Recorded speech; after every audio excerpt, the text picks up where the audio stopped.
स्वामी समर्थ. तुम्हा सगळ्यांच्या आपल्या स्वामी सूत्र ब्लॉग या चॅनलवर मनापासून स्वागत. स्वामी भक्त हो, आज पुन्हा एकदा तुमच्यासाठी नवीन स्वामी संदेश घेऊन आलेले आहे.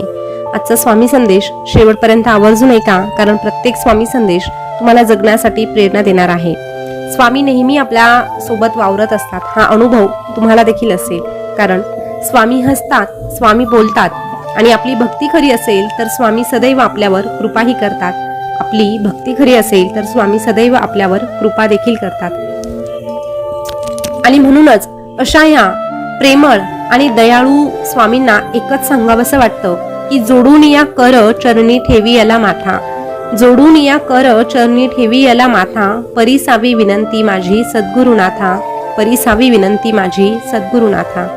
स्वामी भक्त हो, जो भक्त स्वामींना आर्ततेनं हाक मारतो त्याच्या हाकेला ओ देण्यासाठी स्वामी महाराज सदैव येतात आणि आपल्या भक्तांना एकच सांगतात, भिवू नकोस, मी तुझ्या पाठीशी आहे. तर चला संदेश काय आहे ते जाणून घेऊया. तर स्वामी महाराज आपल्या प्रत्येक भक्ताला सांगतात, अरे तू आमचा भक्त आहेस, मग तुझी जबाबदारी आमच्यावर असते. कारण जो भक्त नितांत श्रद्धा ठेवून सदैव आमचे स्मरण करतो त्याच्यापर्यंत आम्ही स्वतः जातो. म्हणून तू आमचा सेवेकरी झाला, पण ते आपोआप नाही, तर ती आम्ही घडवून आणलेली एक प्रक्रिया आहे. जेव्हा शिष्याची आध्यात्मिक तयारी पुरेशी झाली की तेव्हाच खऱ्या अर्थाने गुरु त्याच्या शोधात येतो, त्याच्यापर्यंत पोहोचतो. जसं कमळ फुललं की भुंग्यांना आमंत्रण द्यावं लागत नाही. पाणी 100 अंशापर्यंत तापलं की त्याची आपोआप वाफ बनते, त्याची वाफ बनवावी लागत नाही.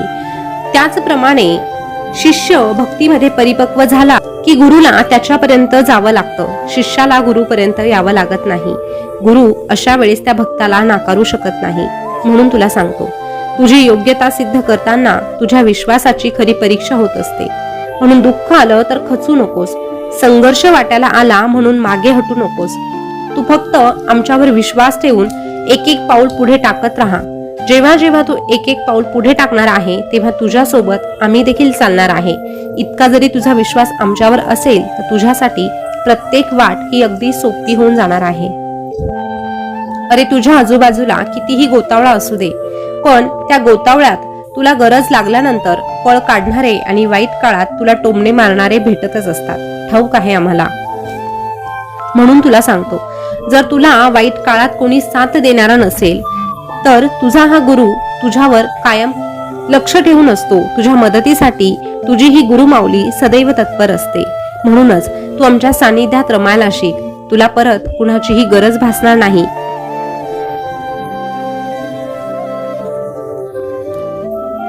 अरे ज्या भक्तावर आमची कृपा होते ना, तो भक्त प्रत्येक संकटावर मात करून पुन्हा उभं राहण्याची हिंमत ठेवतो आणि ही हिंमत त्याला त्याचा गुरु प्रदान करत असतो.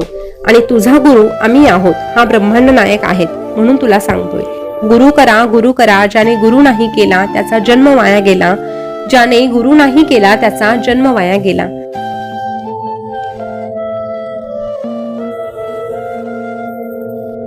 पण ही गुरुची कृपा कशी होते ते मात्र आमच्या भक्तांना समजत नाही. आयुष्यात येणारे अनेक संकटे तुझ्या नकळत टळून जातात, तेव्हा ती संकट टळणं म्हणजे गुरुकृपा. वाहन चालवताना खाली पडता पडता तू स्वतःला सावरतो, ते सावरणारे हात म्हणजे गुरुकृपा. एक वेळ जेवणाचे वांदे असताना 2 वेळचं पोटभर मिळालेलं अन्न म्हणजे देखील गुरुकृपा. कोसळलेल्या दुःखरूपी डोंगराला पेलण्याची जी ताकद तुझ्यात येते ना, ती ताकद म्हणजे गुरुकृपा. आणि सर्व संपलं असं वाटत असताना पुन्हा एकदा जिद्द निर्माण होते, नवीन काहीतरी करून दाखवण्याची जी जिद्द तुझ्यामध्ये निर्माण होते, ती जिद्द म्हणजे गुरुकृपा. आयुष्याच्या प्रत्येक वळणावर अंधारातून प्रकाशाकडे घेऊन जाणारा मार्ग म्हणजे देखील गुरुकृपा. अरे तुला तुझ्या गुरुची ओढ लागते, भेटण्याची इच्छा प्राप्त होते, म्हणजे देखील गुरुकृपा आहे, अर्थात आमचीच कृपा आहे.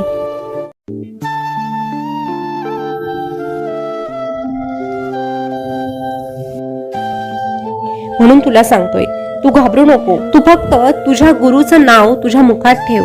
जेव्हा जेव्हा तू तुझ्या गुरुचं नाव घेणार आहे, मनापासून हाक मारणार आहे, तेव्हा तुझा हा गुरु सदैव तुझ्या सोबत उभा राहणार आहे. अरे या स्वार्थी जगामध्ये काही लोक अशीच असतात, वाटेल तेव्हा बोलतात आणि वाटेल तेव्हा टाळतात, वाटेल तेव्हा जवळ करतात आणि वाटेल तेव्हा दूरही लोटतात. वाटेल तेव्हा तुझ्यावर प्रेम करतात आणि वाटेल तेव्हा तुझं प्रेम नाकारतात, वाटेल तेव्हा हात धरतात आणि वाटेल तेव्हा साथही सोडतात, तरीही तू मात्र त्यांच्या जवळच घुटमळत राहतो. अरे का म्हणून अशांसाठी तू तुझा वेळ वाया घालतोस आणि स्वतःची किंमत आणखी शून्य करून घेतोस. त्यांना फिकर नसते कशाचीच, ना कुणाच्या अश्रूंची ना कुणाच्या भावनांची. त्यांना फिकीर नसते कशाचीच, ना कुणाच्या अश्रूंची ना कुणाच्या भावनांची, ना कुणाच्या अपेक्षांची, ना कुणाच्या अस्तित्वाची आणि ना कुणाच्या जीवाची. हे बघ, कितीही चांगली गाडी ओढली तरीही घोड्याला चापकाचे फटकारे चुकत नसतात. झाडांनी कितीही चवदार गोड फळं दिली तरीही दगडांचा मार मात्र त्यांना कधीही चुकत नसतो. तसंच तू कितीही चांगली कर्म केली, कितीही चांगली व्यक्ती बनण्याचा प्रयत्न केला तरीही काही लोकांच्या टीकेमधून तुझी सुटका होऊ शकत नाही. म्हणून अशा टीकात्मक विचारांचा अवडंबर माजवण्यापेक्षा किंवा त्याच विचारात गुरफटून राहण्यापेक्षा तू तुझं कर्म करत राहा आणि कोण काय बोलत आहे, कोण काय विचार करत आहे यावर लक्ष केंद्रित करण्यापेक्षा तुझ्या कामावर लक्ष केंद्रित करत राहा. जेव्हा तू अशा प्रकारे विचार करशील तेव्हाच खऱ्या अर्थाने तू तुझ्या आयुष्यामध्ये यशस्वी होशील. अरे तू लोकांच्या नजरेत कसा आहे याला महत्व देण्यापेक्षा तू तुझ्या स्वामी माऊलीच्या नजरेत कसा आहे याचा विचार कर.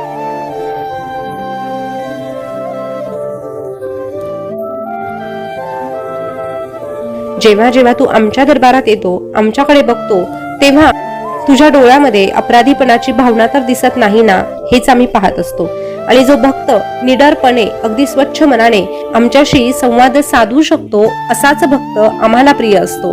कारण आमच्या भक्तावर आमची नजर फक्त तो मंदिरात आल्यावर नसते. अशा भक्तांवर आमची नजर फक्त त्याचे डोळे आमच्याकडे असताना नसते, तर जेव्हा आमचा भक्त आमच्याकडे पाठ फिरवून ह्या जगात वावरतो तेव्हा तो काय करतो हे देखील आम्ही आमच्या उघड्या डोळ्यांनी पाहत असतो. आणि म्हणूनच आम्ही त्याची गुणवत्ता, आम्ही त्याचे कर्म तो मंदिरात असताना किंवा आमच्या समोर असताना कसा वागतो यावरून ठरवत नाही, तर या जगामध्ये वावरताना तो कसा वागतो यावरून ठरवत असतो. आणि जर तू ह्या जगामध्ये वावरताना निस्वार्थी भावनेनं दुसऱ्यांना मदत करत असशील, स्वतःचे प्रयत्न प्रामाणिकपणे करत असशील, तर तुला घाबरण्याची गरज नाही. अरे जेव्हा आमचा निस्वार्थी भक्त आमच्याकडे व्याकुळतेनं बघतो आणि आम्हाला आर्ततेनं हाक मारतो ना, तेव्हा आमच्या भक्ताला आम्हाला एकच सांगावंसं वाटतं, भिवू नकोस, मी तुझ्या पाठीशी आहे, भिवू नकोस, मी सदैव तुझ्या पाठीशी आहे.